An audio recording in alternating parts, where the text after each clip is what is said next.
Welcome back ناظرین. بڑے interesting Times, interesting developments, بہت سی چیزیں جس پر بڑی بحث چل رہی ہے.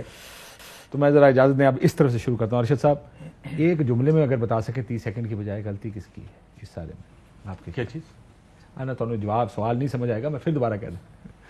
غلطی کس کی, ویئر ڈو یو تھنک, کدھر غلط ہوا ہے اس ساری کی؟ میرے خیال سے جس کو کہتے ہیں نا, چند جذباتی لوگ ہوتے ہیں, اوور انتھیوزیاسٹک لوگ ہوتے ہیں, اور اس میں تو دو ہی ہیں, ان میں سے اوور انتھیوزیازم میں یس باس والا جو کلچر ہے کہ یس سر ہو جائے گا, کوئی مسئلہ نہیں ہے. تو وہاں پہ جو رولز قوانین ہیں جس میں سپریم کورٹ آف پاکستان کی ججمنٹس بھی ہیں, they should have been followed, اور یہ سادہ مسئلہ نہ ہوتا. اور RPM صاحب نے بھی جو کابینہ میں بتایا ہے کہ جناب یہ مسئلہ حل ہو جائے گا, تو وہ اسی انڈرسٹینڈنگ پہ کہ اب اکارڈنگ ٹو دا رول جو انفارمیشن منسٹر نے بھی کہا ہے وہ سمری آ جائے گی. میرے سوال کا جواب نہیں دیا. سوال کا جواب اتنا تفصیل کے ساتھ دیا ہے. تفصیل زیادہ ہے, جواب کوئی نہیں. صاحب ارشد صاحب نے دسنا کوئی نہیں کہ غلطی کی دی. آپ کو غلطی اس میں دونوں سائڈوں کی نظر آ رہی ہے. آپ کو مصطفیٰ بھائی نے صحیح کہا ہے بالکل کہ دونوں سائڈوں کی غلطی ہے. اس کو اگین کیونکہ ہم وہاں پہ موجود نہیں ہے نا, یا تو ہمارے سامنے دونوں کی پکچر اور چیزیں ہوں. اس میں ایک آپ بھی ابھی بات کر رہے تھے, ہم بھی کر رہے تھے کہ ایک انڈرسٹینڈنگ وربل ہوئی ہے ان کی. ماضی میں بھی یہ کچھ ہوتا تھا کہ وربل انڈرسٹینڈنگ ہوتی تھی, وہ جا کے اناؤنس کرتے تھے, پرائم منسٹر اس پہ آبجیکٹ نہیں کرتے تھے.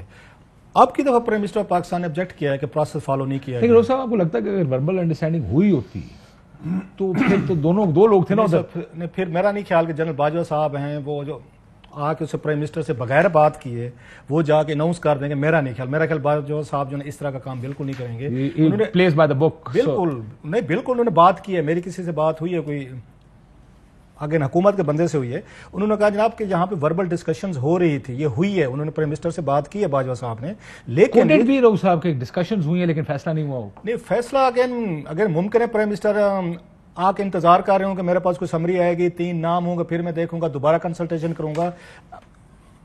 لہٰذا ممکن ہے کہ پرائم منسٹر اس کا پروسیس کا ویٹ کر رہے ہوں. یہ کام ایسے ان کا پرنسپل سیکریٹری کا بھی ہوتا ہے سم ٹائم, کہ پرنسپل سیکریٹری ہمیشہ آپ کو گائیڈ کرتا ہے پرائم منسٹر آف پاکستان کو, یہ کون سا پروسیس ہے, ہم نے اس کو کس طریقے کا فالو کرنا ہے, اور اسی لیے انہیں کو وہاں پہ رکھا جاتا ہے. سو اگر کوئی مس انڈرسٹینڈنگ ہوئی ہے, ایک تو ڈیفینس منسٹری کے کھاتے میں پڑنی چاہیے, پرنسپل سیکریٹری صاحب کو بتانا چاہیے تھا پرائم منسٹر آف پاکستان کو, اور ممکن ہے انہوں نے بعد میں بتایا جس کی وجہ سے سارے ایشوز ہوئے ہیں.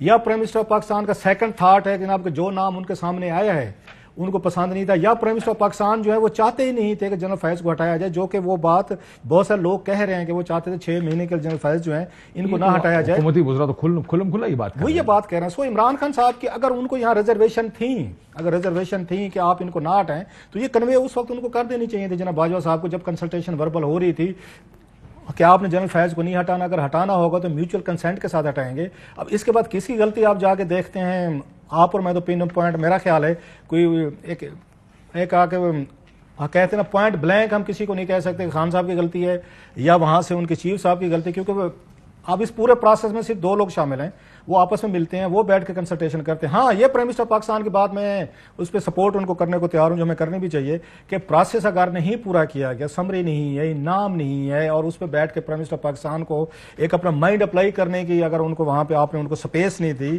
جو ان کی پاورز ہیں, جو ان کو پاورز اگر ان کو پوری انہوں نے یوز نہیں کی, تو میرا خیال ایز اے سویلین کے طور پر ایک پولیٹیکل پرائم منسٹر ہے, ان کو یہ سپیس ملنی چاہیے تھی, وہ فیصلہ کرتے. ہو سکتا نام وہی آتا, لیکن آپ کو اس کو بلیک اینڈ وائٹ جو نہیں لایا گیا.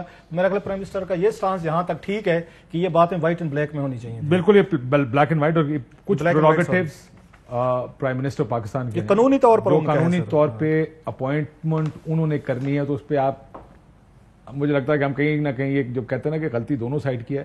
ہاں تو یہ کنفیوژن کس وجہ سے کریٹ ہوئی, لیکن اینڈ آف دا ڈے ایک چیز طے ہے کہ یہ پی ایم ہاؤس کا یا پرائم منسٹر صاحب کا فیصلہ ہے کہ کس کو اپوائنٹ کرنا.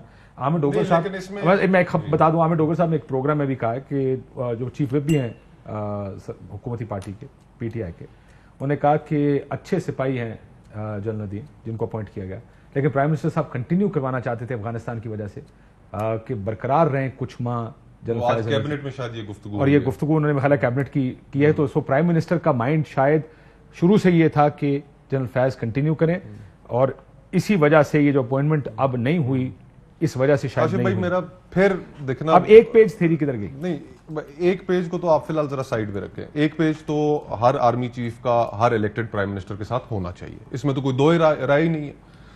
آپ نے وہ ہیئرنگز دیکھی جو ابھی امریکن جنرلز کی ہوئیں, ان کی کنگریشنل ہیئرنگز جو تھیں, اور اس میں پن پوائنٹڈلی ریپبلکن سینیٹرز تھے, انہوں نے حملہ کیا جنرل ملی کے اوپر اور انہیں کہا کہ آپ بتائیں کہ کیا آپ کے پریزیڈنٹ نے یہ فورسی نہیں کیا تھا. انہوں نے اپنے پریزیڈنٹ کو کانٹراڈکٹ نہیں کیا چین آف کمانڈ میں. تو جو ایک پیج ہے وہ تو ہر کسی کے ساتھ ہونا چاہیے. I cannot say sir, اس نے کوئی اس طرح کا جواب دیا مجھے یاد ہے.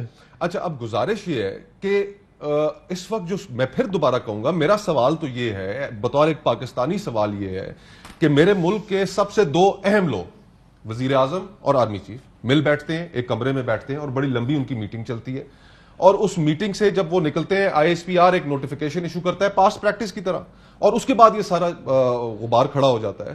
تو اگر میرے ملک کے سب سے دو طاقتور ترین اشخاص بیٹھ کے یہ طے نہیں کر سکتے ان حالات میں کہ جن حالات میں پاکستان کو ملٹیپل فرنٹس پہ چیلنج ہے, تو پھر میں کیا توقع رکھوں کہ میرا ملک محفوظ ہاتھوں میں.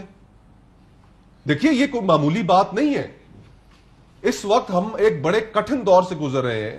ہمارے امریکہ کے ساتھ تعلقات ٹھیک نہیں ہے, چین ہمارے ساتھ سوالات, افغانستان پھٹنے کو تیار ہے, افغانستان تیار ہے, ہماری اکانومی فری فال میں ہے, IMF کے ساتھ آپ کی نیگوسیشن چل رہی ہے, پتہ نہیں وہ کیا فیصلہ کرتے ہیں, FATF کی تلوار ہم پہ لٹکی ہوئی ہے. یہ کوئی غیر we can't get an appointment right. اور ہم یہ کام نہیں کر پا رہے.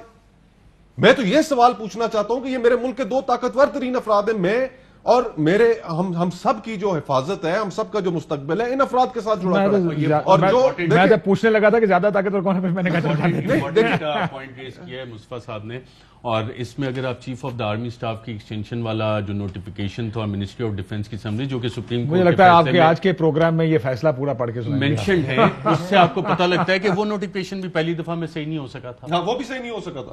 تو دیکھیے ہم یہ کس طرح ریاست کو چلا رہے ہیں. اس ریاست کے جو طور طریقے نوٹیفیکیشن کس نے بنایا تھا کہ supreme ministry court of defence نے بنائے تھے نا, پہلا نوٹیفیکیشن ودرال, نوٹیفیکیشن ایشوڈ. چلے یہ بتائیں کہ اس میں کتنے پرنٹ نکلے تھے اس نوٹیفیکیشن؟ میرے خیال 4-5 پرنٹ نکلے تھے, اور اس کے بعد پوری ٹیم آ کے PM آفس بیٹھی تھی اور سارا کچھ. اور اس میں ایک بڑا مزے کا کمنٹ تھا کہ یار میں تو آج تک ڈسٹرکٹ کورٹ میں بھی نہیں گیا, تم لوگوں نے مجھے جا کے سپریم کورٹ کے آگے ڈال دیا.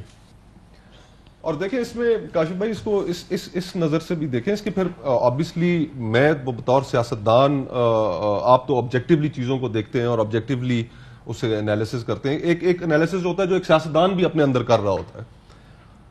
اگر یہ نوٹیفیکیشن 6 اکتوبر کا, اب اس کی مجھے نہیں پتا کہ کیا قانونی حیثیت ہے. اگر نئی اسمبلی نے جانا ہے تو اس کی پھر کوئی قانونی حیثیت رہی ہی نہیں, number 1.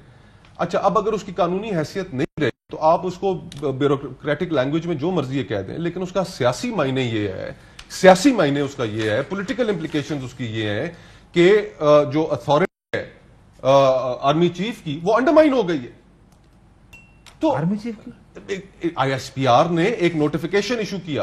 I thought us ISPR کے نوٹیفیکیشن سے پرائم منسٹر کی اتھارٹی انڈرمائن ہوئی ہے, آپ کہہ رہے ہیں آرمی چیف کی اتھارٹی انڈرمائن. دیکھیں نا ہمارے ملک میں دونوں طرف یہ بڑا ویلڈ والی بات کون سی ہے؟ دیکھیں اگر ایک اختیار پرائم منسٹر کا ہے, وہ اتھارٹی آف پرائم منسٹر کی انڈرمائن. یہ تو پاسٹ پریکٹس پہ ایشو ہے. سرونگ لیفٹیننٹ جنرلز بھی ہیں نا, تو وہاں پہ آرمی چیف کی بھی اتھارٹی آ جاتی ہے. اور نوٹیفیکیشنز جو اگر ISPR کا ہے تو وزیر اعظم کا یہ والا بھی آپ دیکھ لیں. ویسے معافی چاہتا ہوں, یہ والا تو دیکھ لینا, اس کو null and void Supreme Court of Pakistan نے کیا تھا, دستخط ہوئے تھے وزیر اعظم کے. اچھا, ISPR کا نوٹیفیکیشن نہیں ہوتا ویسے, معافی چاہتا ہوں, پریس ریلیز. اب یہی ایک پریس ریلیز ماضی میں بھی آئی تھی نا جی, ہمارے سامنے وہ موجود ہے. دیکھیں تاریخ کو بھی سامنے کانٹیکسٹ میں رکھیں. رو صاحب, every action has a consequence. These actions have bigger consequences. ویسے choices کے بارے میں کہا جاتا ہے, choices have consequences. This is a choice also, by the way. Definitely. This is a choice not to issue a notification is also a choice. Definitely, sir. It's an action کہہ لیں, choice کہہ لیں, یہ سارے, اور ان کے نتائج ہوتے ہیں. اس طرح کی چیزوں کے سیاسی نتائج بھی ہوتے ہیں. کیا نتیجہ؟ آپ کو 2-3 میں سے مثالیں دوں, بڑے خوبصورت سوال ہے آپ کا. یہ چھوٹی چھوٹی چیزوں سے یہ بڑے لوگ آپس میں لڑتے ہوتے ہیں, بڑی چیزوں پہ نہیں ہوتے. مطلب بات ہے ایگو صاف